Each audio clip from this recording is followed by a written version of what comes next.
ഐശ്വര്യത്തിൻ്റെ ലക്ഷണമായ 18 നഖങ്ങൾ ശങ്കരനാരായണനുമുണ്ട്.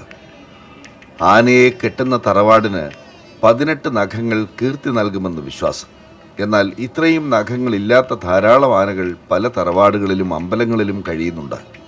അവിടെയൊന്നും കാര്യമായ പ്രശ്നങ്ങളുമില്ല. സത്യസന്ധമായ ഒരു സമീപനം ആന പരിപാലനത്തിൽ ഉണ്ടാവുകയാണെങ്കിൽ ഐശ്വര്യക്കേടൊന്നും സംഭവിക്കില്ല. അതാണ് മറ്റൊരു സത്യം. ശങ്കരനാരായണന് നല്ല നട അമരങ്ങളാണുള്ളത്.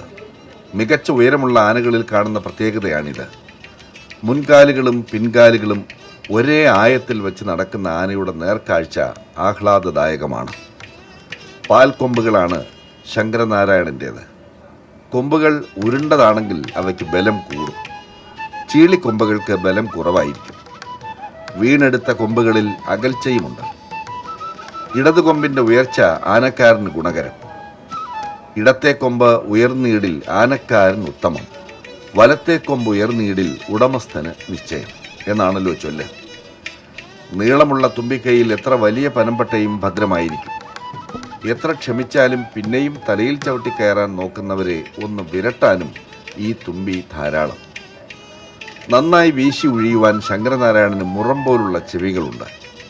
കേരളത്തിലെ നാട്ടാനകൾക്ക് പ്രത്യേക ചാരുത പകരുന്ന മദഗിരി ശങ്കരനാരായണനുമുണ്ട്. കഴുത്തോളം നീളുകയോ കാതിലേക്ക് പടരുകയോ ചെയ്യാതെ അത് മുഖത്ത് ഐശ്വര്യം പകർന്നു കൊടുക്കുന്നു. വലത് ചെവിയുടെ മധ്യത്തായി 4 വിരലുകൾ കടത്തുവാൻ കഴിയുന്ന ഒരു ദ്വാരം ശങ്കരനാരായണനുണ്ട്. തേൻ നിറമാർന്ന കണ്ണുകളോടെ ഇവൻ സൗമ്യനായി കഴിയുന്നു.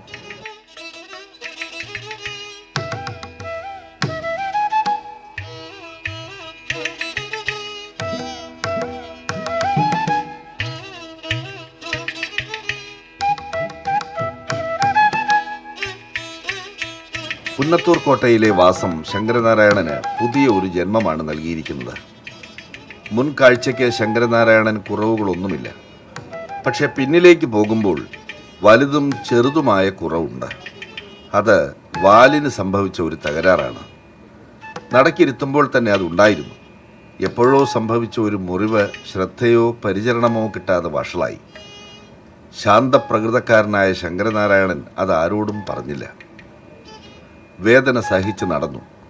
വാലിൻ്റെ അസ്ഥിക്ക് സംഭവിച്ച പൊട്ടൽ 3/4 ഭാഗം വെച്ച് ഉള്ളിലേക്ക് വളഞ്ഞു. പീലിവാലിൻ്റെ പിന്നിൽ വെച്ച് വീണ്ടും ഒന്നുകൂടി വളഞ്ഞപ്പോൾ ആകൃതി എസ് എന്നായി. ഈ വാലുമായി ശങ്കരനാരായണൻ ഒരിക്കൽ ഒരിടത്ത് പോയാൽ ആരും പിന്നീട് തിരിച്ചറിയുമെങ്കിലും ഒരഭംഗി ഇതിൽ കാണുന്നവരും കുറവല്ല. എവിടെയും ശ്രദ്ധ നേടുവാൻ മനഃപൂർവ്വം ശ്രമിക്കുന്നവരാണെങ്കിൽ ഈ വളവിനെ ഒരായുധമാക്കുമായിരുന്നു. പക്ഷെ ശങ്കരനാരായണന് തൽക്കാലം അതിലൊന്നും താല്പര്യമില്ല. എപ്പോഴാണ് എങ്ങനെയാണ് ഈ അപകടം പിണഞ്ഞതെന്ന് പോലും ഓർത്തെടുക്കാൻ ഇവൻ മിനക്കെടാറില്ല. എന്തിനു വെറുതെ ഭൂതകാലം തിരഞ്ഞു വേദനിക്കണം? വാലിനു മാത്രമല്ല, ഇരിക്ക സ്ഥാനത്തിന് പിറകിലായും ശങ്കരനാരായണന് ഒരു മുറിവുണ്ടായിരുന്നു.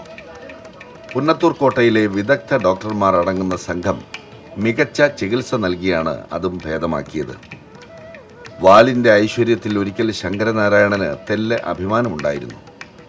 നിലത്ത് മുട്ടിയില്ല എന്ന കണക്കിന് നിന്ന വാൽ അക്കാലത്ത് പലരുടെയും കണ്ണു തട്ടിയിട്ടുണ്ട്. അക്കാലത്തെ സ്വകാര്യ സദസ്സുകളിൽ ശങ്കരനാരായണൻ്റെ നീളൻ വാല് ഒരു ചർച്ചാ വിഷയവുമായിരുന്നു. എല്ലാം വളരെ പെട്ടെന്ന് അവസാനിച്ചു. ഇവൻ്റെ പ്രായത്തിലുള്ള മറ്റ് ആനകളുമായി താരതമ്യം ചെയ്യുമ്പോൾ ശങ്കരനാരായണന് വിശേഷബുദ്ധിയും സമചിത്തതയും അല്പം കൂടുതലുണ്ടെന്ന് പറയാം. ഉത്സവപ്പറമ്പുകളിൽ ഏതെങ്കിലും തരത്തിലുള്ള കോലാഹലങ്ങൾ ഉയരുകയാണെങ്കിൽ തന്നെ ഇവൻ സൗമ്യനായി നിൽക്കും. അത്യാവശ്യമാണെന്ന് തോന്നുകയാണെങ്കിൽ അലമ്പ് കാണിക്കുന്നവരെ ഒന്നും വരട്ടും. അതിനൊന്നും മടിക്കാറില്ല. പുഴ കടന്നും പാലം കടന്നുമെല്ലാം എത്രയോ യാത്രകൾ ഇവൻ നടത്തിയിരിക്കുന്നു. പരിചരിച്ചിട്ടുള്ള പാപ്പാന്മാരെ എവിടെ വെച്ച് കണ്ടാലും തിരിച്ചറിഞ്ഞ് സ്നേഹം പ്രകടിപ്പിക്കുന്ന തരക്കാരനാണ് ശങ്കരനാരായണൻ.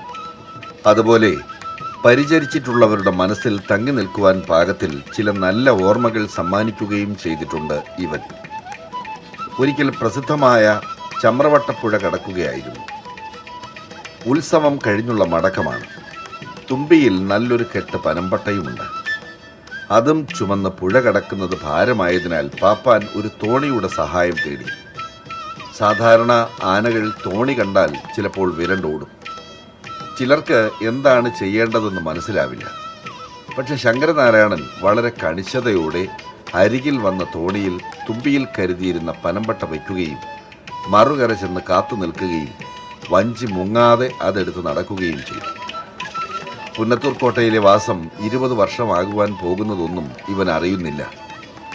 കാലം കടന്നു പോകുന്ന വേഗത, ജീവിതം സംഘർഷഭരിതമല്ലെങ്കിൽ ആരും അറിയില്ല. അതെ, ശങ്കരനാരായണൻ കണ്ണൻ്റെ സന്നിധിയിൽ ഒന്നും അറിയാതെ അങ്ങനെ സസന്തോഷം കഴിയുകയാണ്. കാലം ഇവന് കൂടുതൽ സൗഭാഗ്യങ്ങൾ നൽകട്ടെ എന്ന് നിറഞ്ഞ മനസ്സോടെ ആശംസിക്കാം. പുന്നത്തൂർ കോട്ടയിലെത്തുന്ന ഓരോരുത്തർക്കും ഇതേ വികാരവായ്പോടെ തിരിച്ച് ആശംസകൾ നേരുകയാണ് ഇവൻ.